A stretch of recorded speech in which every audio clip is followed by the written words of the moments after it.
All right, shalom. May the words of my mouth and the meditation of mine heart be acceptable in Yahweh's sight. He is our strength and our Redeemer, and it is in His name, which is His authority, that we pray, praise, proclaim, project, and protect today's message. Amen. How's everybody doing? Shalom, family. Peace. We appreciate you. Thanks for being on with us one more again. Come on in. I'm Pastor Kofi, Pastor Servant of Christ, where we are always changing lives one mind at a time, of being a voice of the voiceless and speaking the unspoken. We appreciate your presence tonight. Coming in for a brief evening session, and then I'm gonna get ready. I got a coaching session, and then I'm gonna get ready to take some rest. Hope to be able to send some information. Hopefully you'll begin some information from us on the meetup if you're in Georgia area for July 1st, about 2:00. I think we're going to shooting for 2:00 or so. So we'll hopefully be getting that address out to everybody ASAP. Thank you guys for being on. Hello, everybody. We once again give all praise and honor to the Most High. We give all praise and honor to Him for my wife, the Honorable Maya, who lives life is able to be honored. You can check her out on TikTok, YouTube, her website, and Pinterest at Bloom and Flourish. Not A&D, the letter N, Bloom and Flourish. She is a healer, herbalist, chemist, and biologist by degree. Thank you for being on with us. How you doing? Hello, Sister Nadine. Hello, Brad. Hello, Sister Snet, Ali, Minister Shantae, Coco, Sister Tori, Sister Monica. And if I missed you, charge it to my head and not to my heart. We appreciate your presence with us on this evening. Tonight, I want to jump right into this. I want to talk about your responsibility in asking and receiving. How you doing, Charles? Once again, I'm going to talk about what your responsibility in asking and receiving. I want to take some of the pressure off of you tonight, if I can. How you doing, Minister Tamara? How you doing? Shalom, peace to everybody. Oh, and I guess I need to make sure I send the text message out to everybody who's on the ministerial staff and for the group who's putting together stuff for September 29th through October the 6th. We will be meeting on Thursday. I'll just go ahead and give you the heads up, but I'll try to make sure I send that text out to you guys as soon as we finish this evening, so you guys will have that and know that we're meeting on Thursday, 6:30 p.m. Eastern New York time, 5:30 p.m. Central. I think that takes care of everybody who's in the group.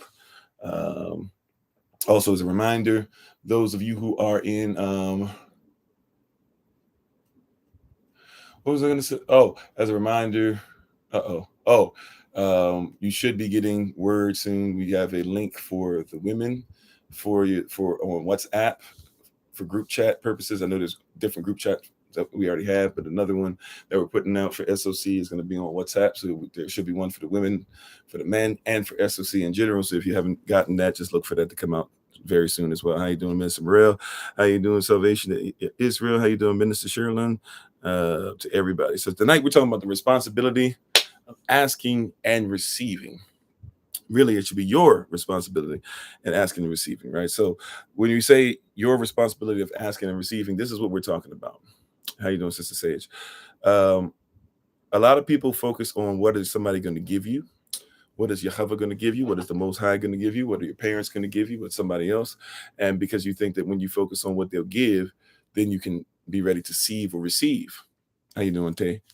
But the reality is, how you doing, Brother Alton? The reality is that it's not my responsibility to worry about the giving. My responsibility is to be worthy of asking and worthy of receiving. How you doing, Darius? Y'all catch the difference? A lot of people are like, what are you going to give me? What are you going to give me? How you doing, DB? What am I going to get? What am I going to get? Rather than, what is my responsibility when I receive? Or am I even worthy of receiving? Am I worthy of asking? For example, you guys know already, I'll just ask the question. What's another word that we can use for prayer? Another word that starts with a P. A prayer is a what? What is a prayer? Right? Some of you have been with us long enough. Another word for prayer that starts with a P. A prayer is a what? Amen, right? A prayer is a petition, right?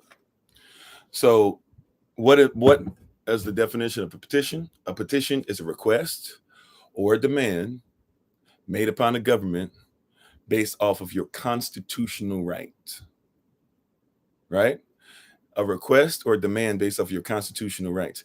You can want something all day, but if you're making a petition for it, how you doing, Sister Nadine? We can want something all day, right? We can want somebody to give us something, but first and foremost, am I worthy of my request or demand based upon what my relationship with the government and based upon what my constitutional rights. So if we're talking about Radas Shamayim or the kingdom of heaven, how you doing, Big Brother Thomas? If I'm talking about the kingdom of heaven, how you doing, Sierra? And I'm making a petition, right? A request or a demand made upon a government based off my constitutional rights, then I have to figure out, do I have the constitutional right? Am I in the position to ask for what I'm asking for, right? Is it possible that the government can even give me what I'm asking for based off of where I am, based off of righteousness, right, lawful standing? How you doing, Jelani? Right. So a lot of people are making a lot of petitions. How you doing, Brother Jermaine? A lot of us are making a lot of petitions, requests or demands, but we're not considering, do I have the constitutional rights? Okay, watch this. Freedom of speech. And how you doing? Is it Jose P21? Thanks for being part of the community, right? If I make a petition, right, to the government, or let's say something happens with freedom of speech, right? Everybody loves the First Amendment. So freedom of speech. Does freedom of speech say that I can say whatever I say, whenever I want to say it, wherever I want to say it? Hold on, right? Because that's how we think about it, but that's not necessarily the case. How you doing, Sister Mignon? Does freedom of speech mean I can say whatever I want, however I want, wherever I want, to whoever I want? Of course it does not. Why? Because the Constitution does not mean that I have the right to be able to, especially if it's private, if it's somebody's house, if it's somebody's land, if it's somebody's corporation, if it's somebody's business, right? There are rules and regulations. So just because I have freedom of speech right, overall, or in many cases, it does not mean that that goes into everything, because the government is not going to protect me if I'm dealing with somebody who has their own contract or own bylaws on how they deal with things. Right? Pretty simple, but it's the same thing with how we think about requests. So we just go in our mind, right? People say all the time, ask anything of the Father. What he did for them, he'll do for you, right? You heard somebody, if he did it for me, he'll do it for you. If he did it for them, he'll do it for you. Don't covet what they have, because he's going to give you your own. But what if what somebody has is their constitutional right, based off of righteousness and based off of what they're supposed to do in their calling? How you doing, Baruch Barak? Or I don't know if you pronounce it Barak Baruch or Barak Barak, but thanks for being on, right? You see, I might be requesting something that is not my constitutional right. Watch this. When I was in the military and I had certain secret clearance, I could make a request based off of my security clearance. Maybe you had top secret clearance, right? Maybe you had stuff that was GS5 or GS11 or GS13, right? But there's different clearances. How you doing, Sister Monica? There's different clearances that we have. So when I'm in the military, I can make I have the constitutional right, or I have the right to be able to ask for certain things, weapons wise, uniform wise, right? I can't wear certain things that I used to wear when I was in, right? Even when I was in, I can't just put on any medal that I want. I mean, I might like that Purple Heart, but I don't get to wear a Purple Heart because I haven't earned the Purple Heart. Matter of fact, many people who get the Purple Heart earn something that they never even get a chance to wear. This is why stolen valor is such a big deal in society, right? So there's certain things I have the right to ask for. How you doing, Daniel? Thanks for being on, right? There's certain things that I have a right to ask for depending on what I'm. So so watch this. I could be lower ranking than an officer, but I could have the right to stop an officer at the gate and turn them around and say, you can't come in because something about your vehicle, or you don't have your ID, or because of what kind of where we are as far as, is it code red, code orange, code yellow, whatever. Just because I'm lower ranking than somebody doesn't mean that everybody has the same rights that I have when it's concerning the installation that I might be over, or the watch that I might have to serve. So you have to start asking yourself, what am I in the right to receive? Now watch this. We are a body. How you doing, Sister Deja? We are the body of Yehoshaphat, right? He is our head. We are the body. All of us have different parts. Different parts of the body have different rights. Mm-hmm. Right? Your stomach does things that your brain doesn't do. Your brain does things that your stomach does not do. Your brain does things that your gut doesn't do. Your gut does things that your brain does not do. Your gut does things that your feet do not do. Your feet do things that your gut do not do. Your mesentery, right? At the same time, though, they're all part of one body. And at the same time, they all think. You think with just more than your brain, right? So if we recognize that, right, then watch this. If your hand grabs an apple and your mouth gets to chew on or bite the apple, and your teeth chew on the apple, and your tongue and other things help the apple to be able to move down to the or back to the throat, and then down the esophagus, and the esophagus to the stomach, etc. Right? Just because the hand grabbed the apple doesn't mean that the whole body does not come together to be able to enjoy what the hand could grab. I don't see. I hope you see where we're going now, right? How you doing, Money Green?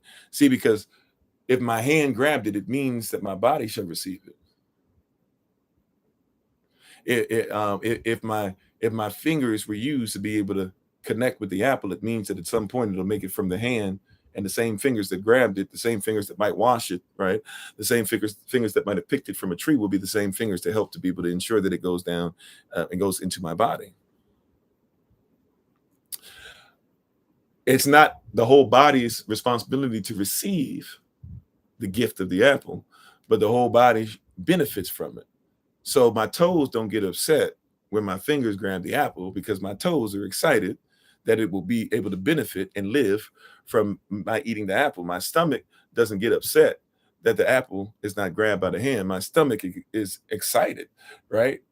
It rejoices. My tongue is excited when it gets the apple. It rejoices. See, everybody has a different responsibility and is accountable for something different in the body. The body is accountable as a whole, but every part of the body is accountable for a different piece. Hallelujah. Come on, somebody, right? So why am I frustrated or anxious or covetous or maddened or sickened when somebody's getting something if they're part of the same body?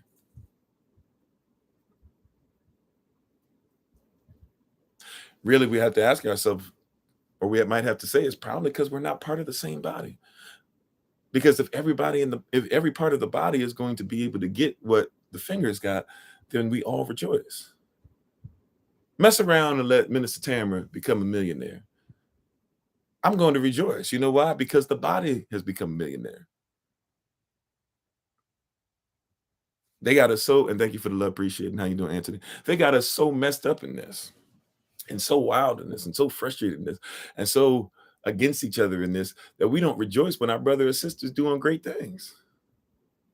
The whole body gets to rejoice because it should belong to everybody. See, and y'all's trying to get us to see this. See, this is why people get so flustered over the tithe, because see, you don't want to give away what's yours, not realizing the tithe doesn't belong to just one person. The tithe goes to the body.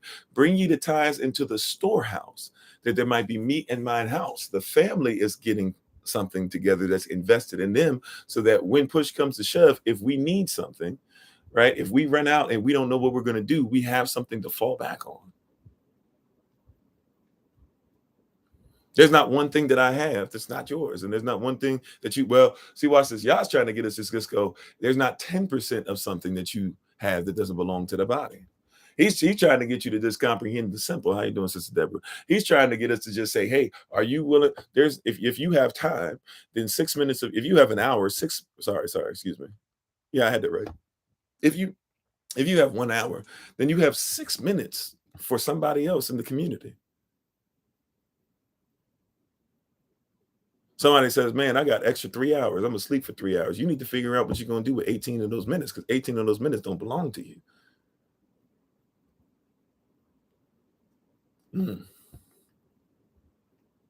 I wonder if when people woke up before they started their day, if you have a spouse, if you would start your day off with saying, man, you know what? I got 10 minutes. 10 minutes before I got to get in the shower. My first minute is going to be making sure that I turn over and love on my spouse. I appreciate you so much. Thank you for thank you for being in my life. Is there anything you need me to do for you today, baby? You got 10 minutes. You could at least give one up. But anyone who wants to be in the kingdom and is not worthy to give up one out of 10, you're not ready to receive. You're not worthy to receive. If Yah gives you, if see what once again, it's not your responsibility to wonder about what's being given. It's your responsibility to worry about, are you worthy of receiving? And once you receive, right, and in order to receive, right, you have to be able to what? Ask. We are asking for things that we're not willing to at least make sure are given. Once or we're asking for things that when we receive them, we're not going to manage it correctly. How you doing, Brother Jeremy? We ask, Yah, give me the money. And Yah saying to himself, if I give you the 20, or if I give you the 20,000, I don't know if I can depend on you to use 2,000 for the upbuilding of the kingdom. And this is not give Kofi your money. This is not give SOC your money.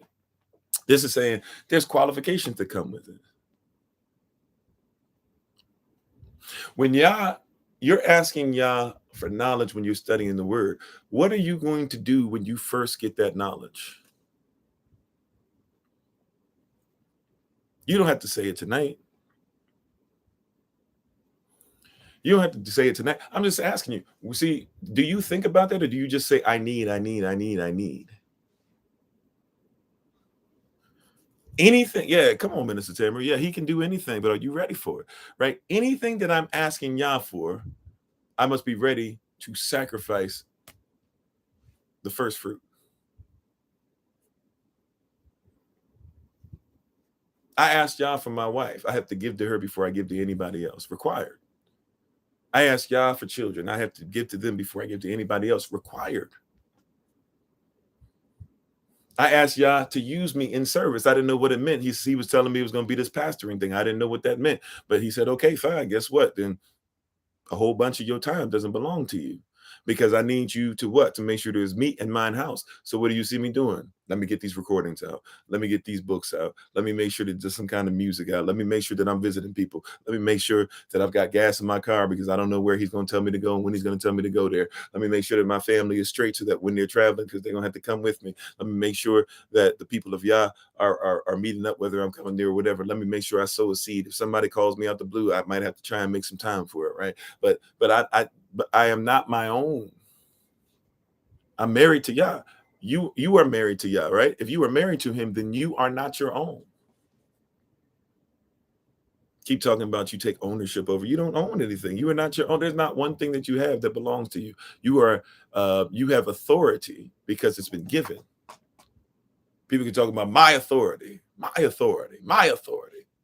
You have no authority unless you were authorized.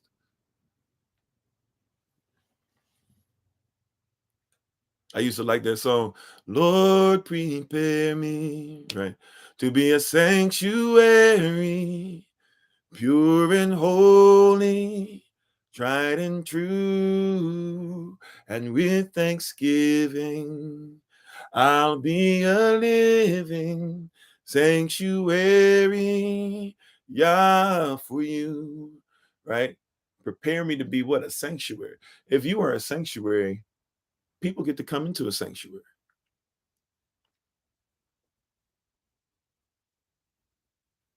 You got to be careful even what you're saying. See, I used to say, and then I started realizing people coming. Why are they coming? Because you asked.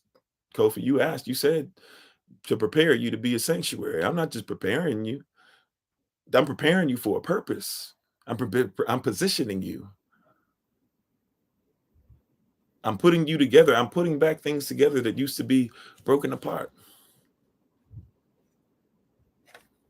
I'm having you forgive people now, because if you can't forgive the people on the level that you're on now, how are you going to be able to forgive when you got 75,000 people coming at you? And I'm not even necessarily kidding on that number.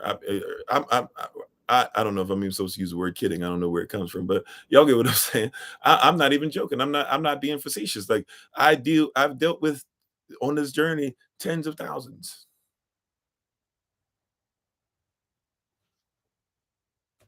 all over the world. Had to get some people to translate so I could give people stuff in different languages. And people will cross you in different parts of the country. If I can't forgive daddy because he did this, or mama because she did this, or sister because she did this, or brother because he did this, or ex because they did this, or whatever, you're not gonna make it. You asking for what you're not worthy of yet. He's shaping you, he's molding you. Right? He's shaping us, he's molding us, he's trying to figure out what we need to do next. I'm sorry, he's not trying to figure out, he's trying to prepare you for what's coming next. Excuse me. Thank you for the correction, Holy Spirit. Well, you are you ready?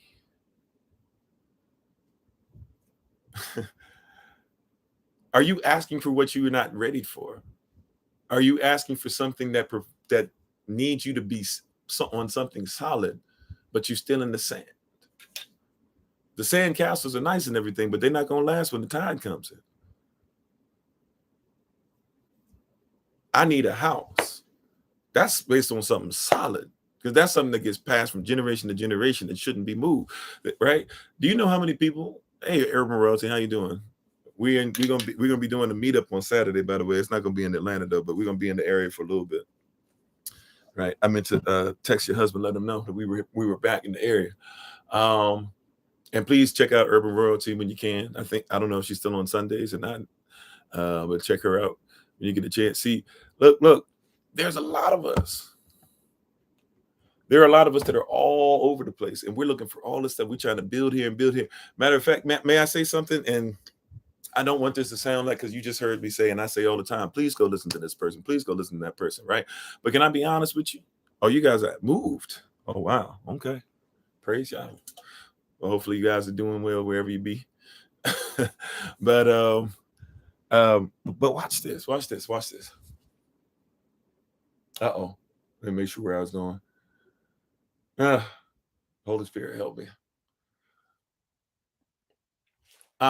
A lot of people are asking Yah for something that we're not qualified for yet, right?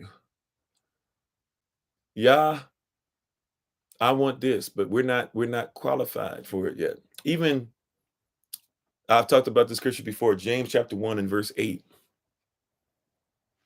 Are you in Augusta now? Okay, cool.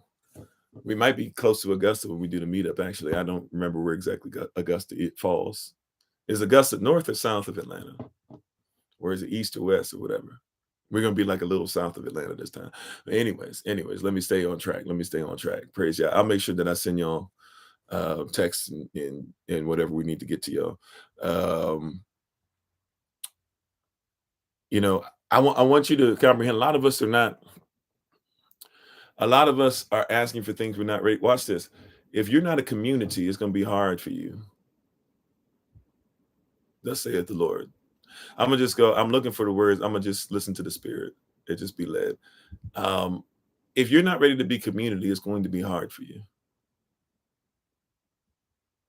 You're asking for things at Sham Yahweh, in the name of Yahweh. And at the same time, while you're asking for things in his name, he says that he wants you to become a compact nation. He wants you to come together. Thank you. Thank you for that. James chapter 1, verse 8. Even in James chapter 1, verse 8, everybody goes straight to a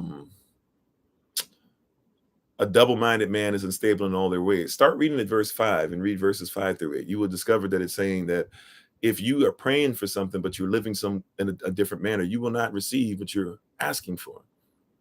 And if you will ask Yah and pray to Yah for things that you're not willing to live, then you are double-minded. And a double-minded man is not just unstable in prayer, but he is unstable. He is unstable in all his ways.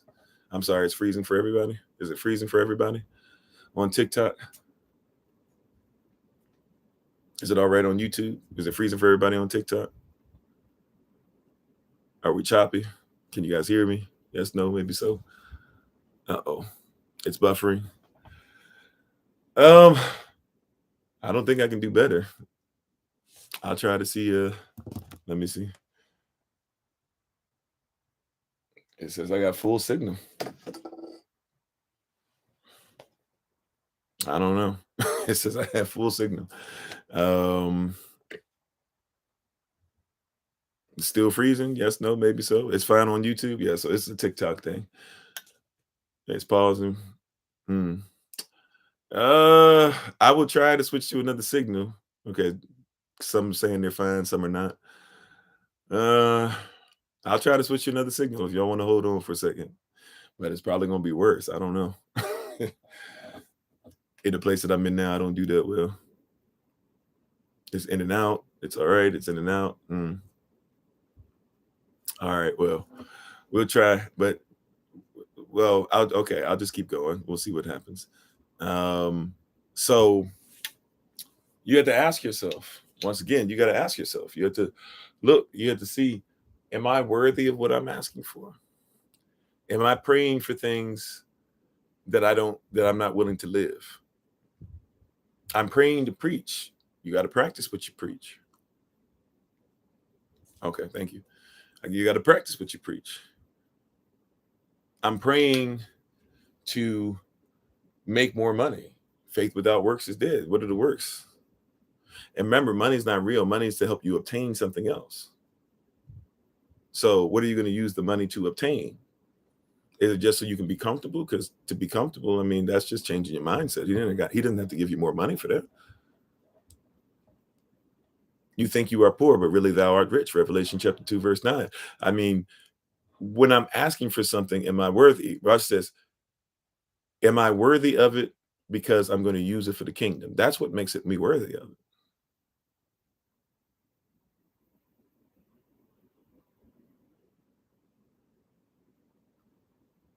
He said, issue is feeling entitled, but knowing you're not ready to be ready. Yeah, and I want to be careful because I don't know exactly what you mean by entitled. I think I know you enough to kind of sort of get the gist of what you're saying. There are things that we would say we're entitled to because we're Yah's children, but even being his children, right? Remember, there's the adoption.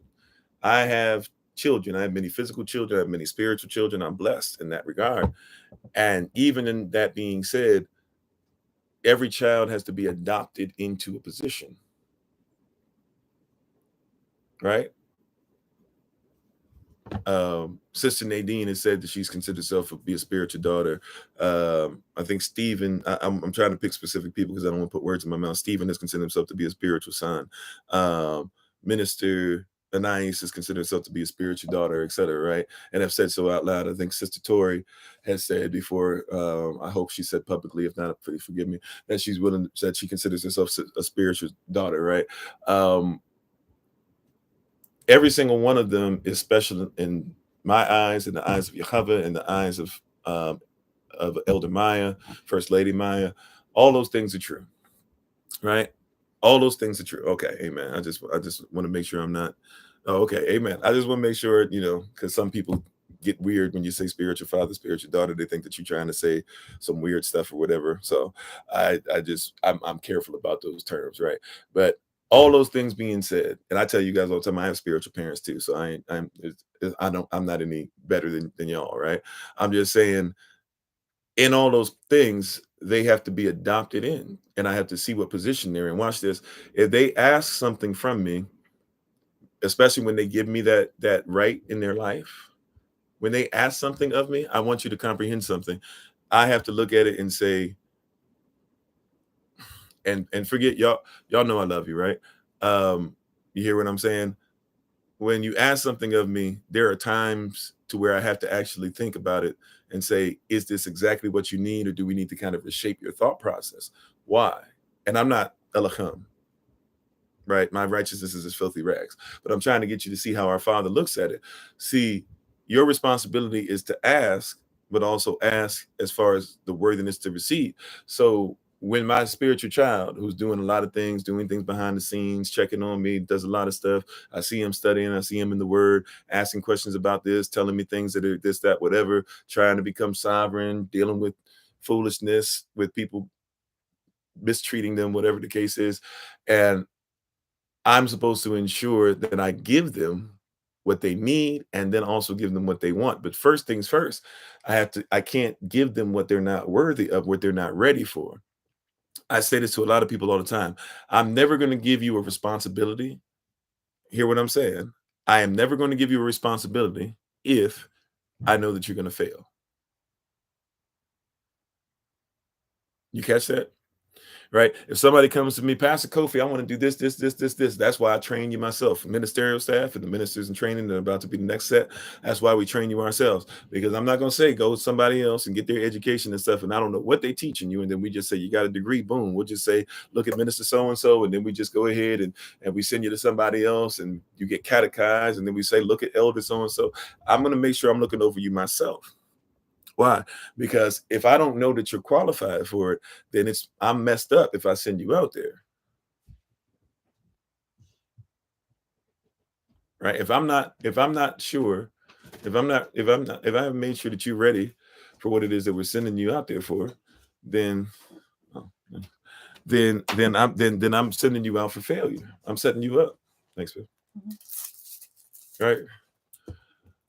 Appreciate it. Mm. You all right? Yeah. Love you. Yeah. So I'm not going to send you out, right, where you might fail. It doesn't make sense. Right? And Yahweh, he's not going to send us or give us something that we're not ready for. This is why, once again, the talents, right? One man had 5 talents, one man had 2, one man had 1. The one with 5 doubled up, the one with 2 doubled up, the one with 1 hid it and buried it. And Yahweh called him somebody who was wicked and lazy. Why? Not because Yahweh didn't give him something that he couldn't handle, because he knew he could handle it and only gave him 1 talent, knowing that if he would just do the same thing, the people who had 5 and 2, they had more responsibility. But where the person was with 1, he just said, let me just deal with this 1. Deal with this 1. I trust you with 1.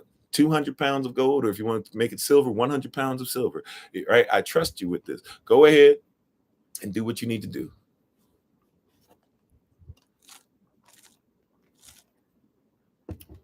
Go ahead and do what you need to do. And what did he do? What did he do? He hid it. The master, the teacher, right, his spiritual father, if you will, was frustrated and upset with him, not because he couldn't handle it. If you can't handle it, right? If my child can't handle something, I don't get mad at it. I don't yell at them. If they can't handle it, they can't handle it. How you doing? Is it Dixon? DJ? I forget how to pronounce it. Uno, right? How you doing, Iska? Right? And so in asking and receiving, your responsibility is to make sure that you can receive. You need to be the soil. You need to be the garden. You need to be the womb. You're asking for a seed that you might give birth, but you haven't made sure that you can receive children yet. You're not healthy enough for children. You got too many fibroid cysts. You got too many spiritual cysts. You're using too much stuff that you should have something spiritual covering your head, right? That helmet of salvation, but instead you perm in your head with that stuff to look like some demonic stuff you're not even supposed to look like. And now here you are talking about that you can't give birth.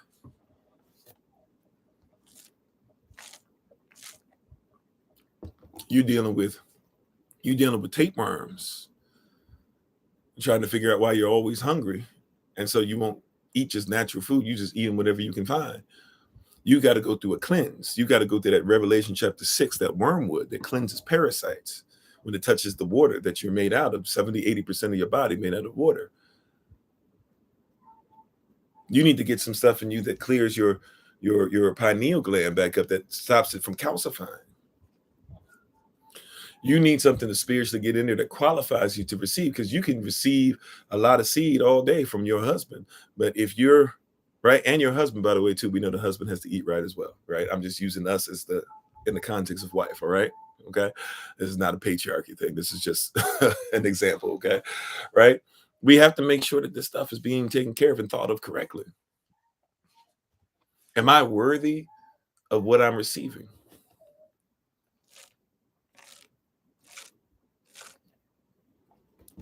Am I studying what I receive? Study to show thyself approved, and alhamdulillah, that you can be a workman that needeth not be ashamed, rightly dividing the word of truth. If you're not going to study it, and if you're not going to make sure that you're using it to not be ashamed, the next part of the verse says that you are dealing in vanity, emptiness. It has no purpose. And look at that. Study to show thyself. I wish it said yourself, because then that would mean more than one in that type of language that the Bible was written in at that time period, right? When it switched over to English. But it says study to show thyself. The word thy or thine, right, is referring to you as an individual. That means that myself, my wife, Urban Royalty, Minister Tamara, Minister Shantae, Minister Joseph, Minister Morel, any of us could give you something. But if you don't study it for yourself, we're going to have a problem.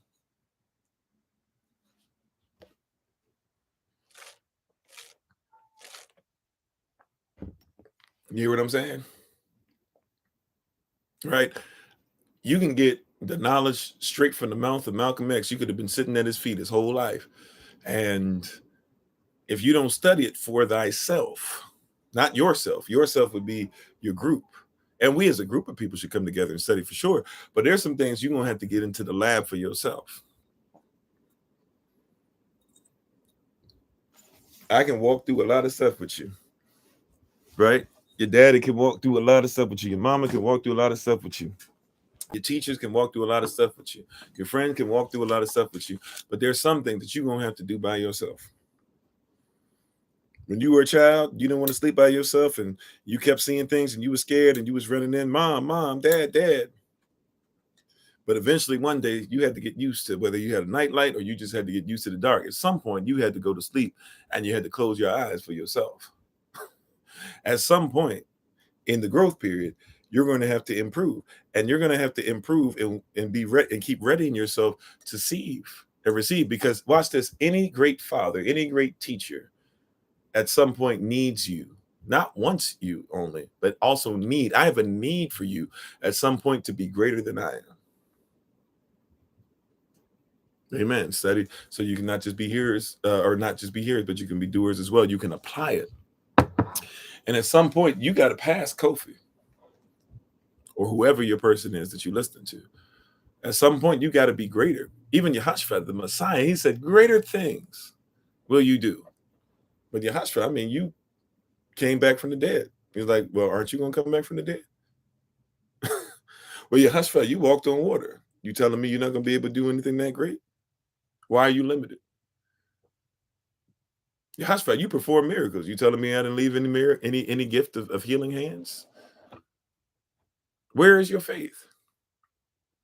Are you ready to receive? Peter might have only received for a little bit, but he's the only person you know of that walked on water. There's other people in other cultures that have said they have walked on water. I haven't seen it, and maybe I'll take their word for it. I don't know. But the only one I know for sure, there's two of them. One was Yehoshua and one was Peter. Everybody else was sitting up there shocked and probably looking crazy. Might even try to stop Peter from getting out on the water. You can say whatever you want. You can talk about that he drowned, even though Yehoshua came, or he started to drown. Yehoshua came and saved him. How you doing, Sister Sherry? But at the end of the day, he walked. You can talk about he denied him 3 times. At the end of the day, he walked. When everybody else couldn't answer the question, he said, "Thou art the Christ." Holy Spirit came upon him. He was worthy of it. And we know Peter wasn't perfect, but he was worthy of receiving. Some of us, if I could just be honest, and I got to get ready to take my leave. Like I said, I got another session to do with somebody on the other side of the country. So I'm giving a little bit of my evening. Remember we talked about first fruits, right? Give them some of my time before I get ready to take my leave, or after I take my leave, before I get ready to go to sleep. Some people don't believe that they are worthy of the kingdom. And I know you go to church. I know you show up for services. I know a lot of you come to the live session. But if we could be honest, can we just talk friends, like brothers and sisters, like I don't know if you want to give me the leeway of pastor. Um, some of your problem, if I can just be honest, is that you don't think that you're worthy.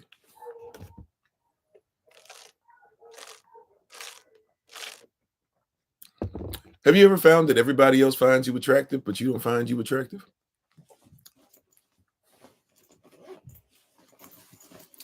There's always some woman or some man that says, "You looking beautiful in that dress." And you go, "This thing, I just put this on."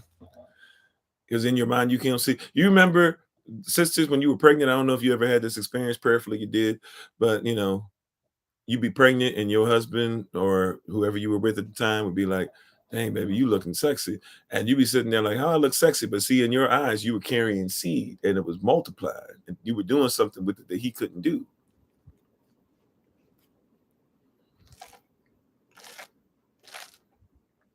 And so even though you were doing something that's more beautiful than any woman walking down any runway aisle, is that what you call it? The runway aisle? I forget when the models walk down. I think you walk down the aisle too, right?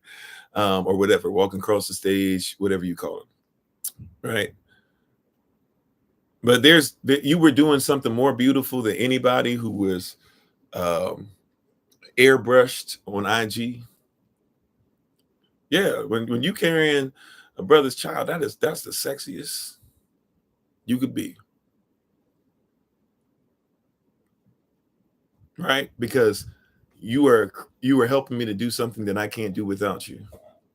I couldn't do this alone. Matter of fact, it's not righteous for me to be alone. The word alone, once again, a compound word meaning all in one. Even when I had everything all in one, I couldn't do what you helped me to do. Yeah, child says, "Mom, you're beautiful." Or with me as a little boy, mothers when you're young, they're always saying, "You're so beautiful," and you're like, "Mom, okay, okay, I know, okay, I get it, I get it," and you don't even believe it because she says it so much. But in your mind, you don't realize that what the person is saying is true. There are some of us that don't even think we're worthy to ask because we don't think that we would give it to ourselves. But what did I say tonight is about? Tonight's not about you giving.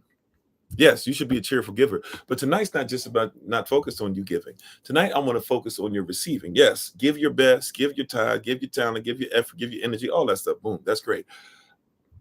Tonight, I want to focus on some of you don't ask because you don't think you're worthy.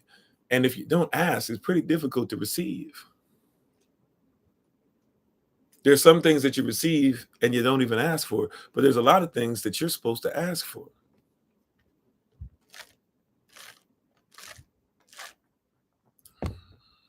Come on, somebody. I don't think I'm I don't think I'm worthy of having people listen to me. Or were you called to teach? If you were called to teach, then start asking for things. Well, I can't see myself doing it. Yeah, because you haven't gone through the salvaging process yet. You're working out your own salvation. Salvaging something means that you're taking it to a level, to a place, right?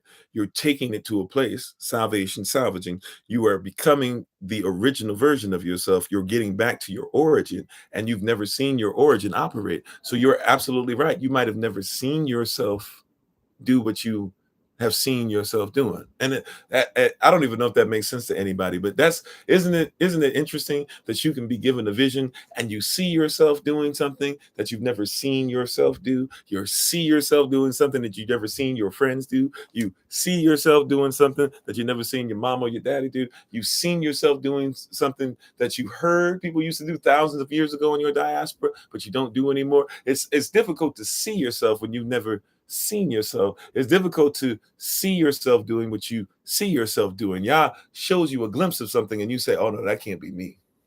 And so you don't ask. You don't even ask, how am I even gonna get there, Yah? Hmm.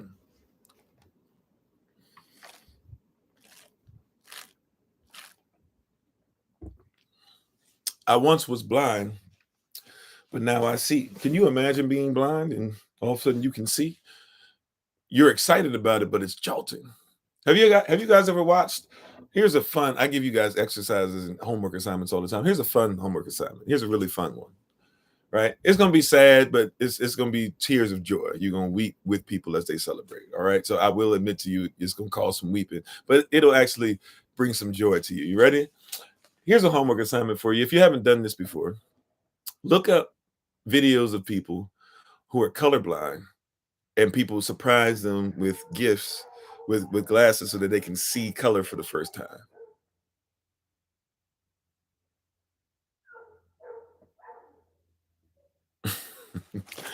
Right? Put the here's a fun homework assignment. Go and watch videos of people who are colorblind, and somebody gives them a gift of, I don't know what you call them. Right? I don't know what you call the glasses, but they give them these special glasses that help them to be able to see color. Sometimes they might be colorblind where they just can't see certain colors. Sometimes they just see all in gray, right? But go watch those videos and see the reaction of the person that once was blind, just colorblind, but now they can see. I'm trying to tear up now just thinking about some of them, because I've gone down the rabbit hole of sitting there literally for hours watching people's reaction to being able to see. But it's something about when somebody can't see and now all of a sudden they can see. And you see, this is the reaction you see. People are talking, what is this? Oh, okay. Oh, and even if they know what it is, oh, all right, okay. And they put on the glasses, and this is their reaction just about every time. Besides tears, I'm not an actor. I can't just drum up tears for you. I'm not trying to bring spirits and so I can figure out how to cry for you or bring up things that I don't need to bring up just randomly. But you'll see something like this. They have a problem breathing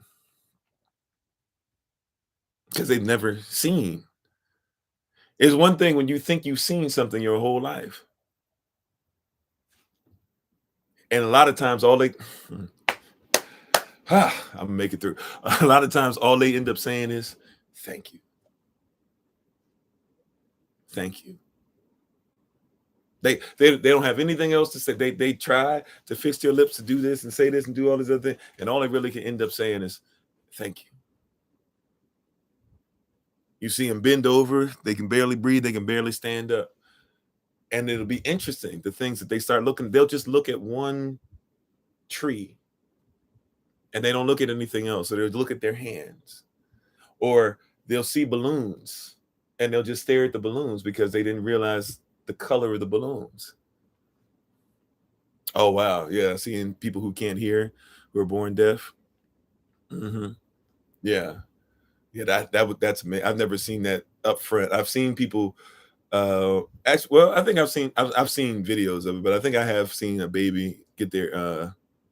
It was a long time ago. I don't remember exactly how it worked, but seeing the baby get a baby get the hearing aid, right, for those who are hard of hearing, or is it hard of hearing or hard of hearing? I think it's hard of hearing, right? Those who are hard of hearing, and they can hear for the first time,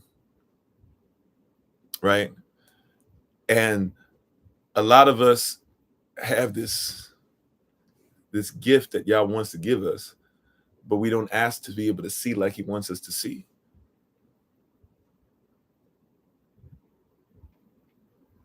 Yeah. I was talking about in sign language, right? More so, more so in English. I don't really do ASL that well, but I think in sign language is hard of hearing. It's either hard of hearing or hard of hearing. I think it's hard of hearing. I think you're supposed to start at the ear and then come away from it. And I don't even know if I'm doing that right. It might be H, right? Is it H, hard of hearing? Or I think it's one of those, right? But anyways, right? Um, but it's something that's dynamic. It's something that's crucial. You know, um, and a lot of us, we have something that Yah's he's trying to give it to you. He's like, man, I got this package for you. I really want you to be able to see like I see. I want you to see yourself as valuable. I want you to look in the mirror and see yourself as relevant, as royalty. I don't want you to say yes to any person's hand in marriage, or any person's proposal, or any person's dating, if they're not even worthy of you. Like, I need you to knock some of that off right now. I don't want you to just sign up for anybody's business, right? I want you to knock that stuff off right now. I'm not worried about you signing up and making sure that you're getting more money right now. Look, you might need more money, but that's not even your necessity. Believe it or not, you think that money's your necessity right now. You don't even know how to spend it. He's like, I'm trying to get you to see things and put away common sense. You are not a commoner. You are royalty.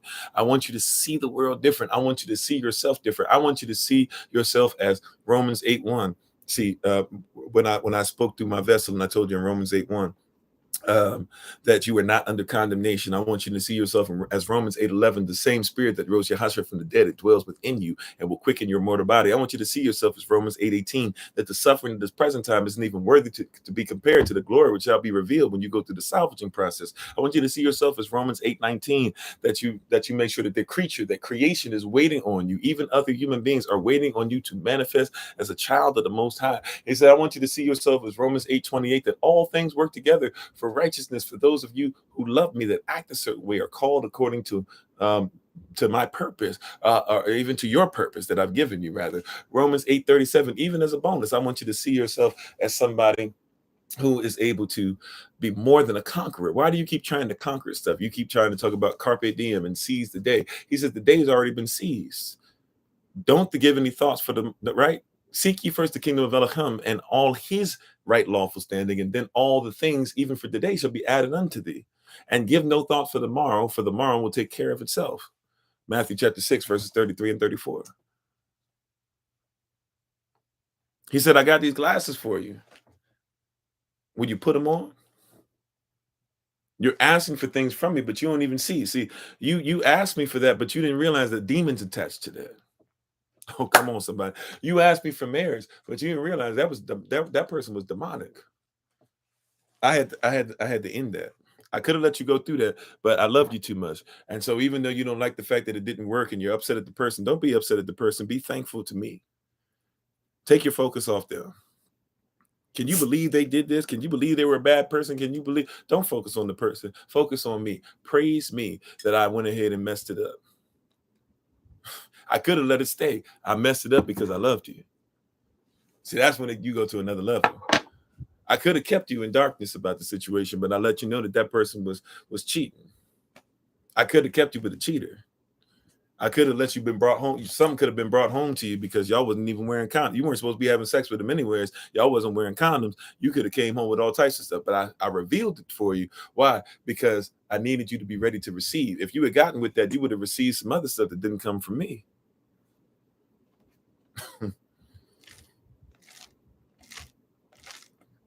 You hear what I'm saying? Be thankful and bless my name. Thus saith the Lord, don't bless my name. Are you ready to put on these glasses? I'm reminded of, and forgive me, but the name is escaping me right now, but I'm reminded of our great ancestor. And he was sitting up here and he was telling the person, that the victory was, or that we were going to win. And the person said, what are you talking about? And he prayed to Yah. He said, Yah, please remove the scales from this young man's eyes so that he can see what I see. And sure enough, he was able to see in the spirit and see that Yah had already had all the hosts of angels all around. See, there's some things that you don't think you're ready for. And Yah says, would you trust me? There's angels everywhere. Would you trust me? This is done. Would you trust me? This is over. Would you trust me? I'm preparing a place for you right now. Why are you worried about the place that is hurting you and trying your best to keep up with the Joneses, or trying your best to pay this rent, or trying your best to fall in shambles, or trying your best to be able to be part of a wicked and corrupt system? He's like, I'm preparing a place for you, that where I am, you can be also. Now, am I saying that you shouldn't have anything in this life? No, of course not. What I'm saying, though, is that Revelation chapter 12 says we should be coming together. That's the focus. Not to keep living in a lustful and lascivious and dark and disgusting and crazy place, to where they keep teaching you, but you never come to the knowledge of Elohim.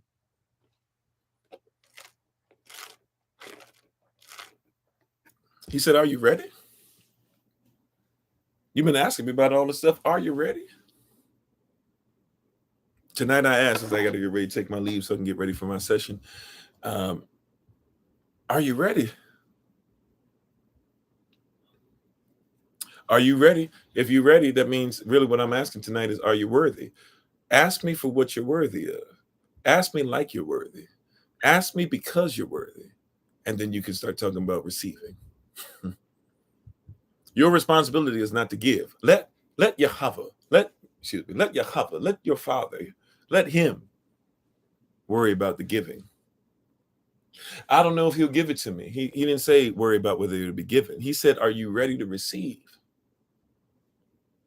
And watch this. If you're ready to receive, you're not going to worry about certain things. You know why? Because if you are ready to receive, peep game now. If I'm ready to receive, I'm thankful for what I receive because I'm not worried about how much he should give. Ooh, let that bless you. Let that swim in your mind. Let that swim in your mind a little bit. Bless me. Whatever you give me, I know it's exactly what I should have gotten because I was ready to receive. Some people will say, that's all you got? That's more than enough. Because if he gave it to me, it's a seed. He put it inside of me. And just because you haven't seen anything yet, just because you haven't seen the belly bump yet, just because I still got 8.5 months left to go, just because I got morning sickness because I didn't have the spiritual nutrients I needed to make sure I didn't have morning sickness, it doesn't mean that this child won't be born. It doesn't mean that this business won't come through. It doesn't mean that this gift that I have won't be developed. See, in our culture, as we always say, in our culture, to be a wife, you're supposed to be pre-qualified as a wife, just like you're supposed to be pre-qualified to be a husband. So you got to be ready before you get in position. Forgive me for being crude or crass. However, a lot of people get in position to have children physically without ever being in position spiritually, mentally, emotionally, physically, psychologically, financially. We have the child. It's easy to it's easy to get something hard or to spread some legs.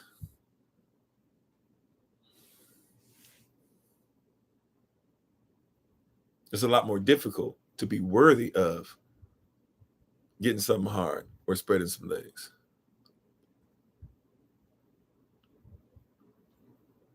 Yah knows that you have the ability to spread your legs, so to speak, in the spirit.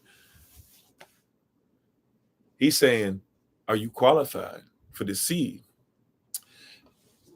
I'm trying to finish because we really got to go. I really got to go, right? I'm trying to finish, but the Holy Spirit keeps giving me one thing after the other, right? Prayerfully, this is, well, I won't even say prayerfully, just if the Holy Spirit allows us, this will be the last thing, right? When Mary was impregnated, she was impregnated by the Holy Spirit. The angel came to her, and the angel told her what? He told her that she was worthy of the Messiah. Mary did not say no, as Minister Nice has been teaching for this last month in our Shabbat Shalom service. Mary didn't say no. She said yes. She sung a song about it. She didn't go through the exercise of figuring out, can I be given this? Can you really give me that? This doesn't make sense. She just said, I'm ready to receive. Could y'all be ready to give you something like that to where it doesn't make sense to anybody else how you could even be impregnated with this thought? And it could become manifest into something that's perfect and that would help to save and to heal people in the world. The angel came and he asked. She said, let it be done unto me.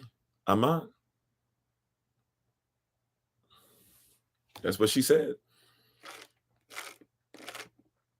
You think that she thought that she was going to be given the opportunity to carry the Messiah?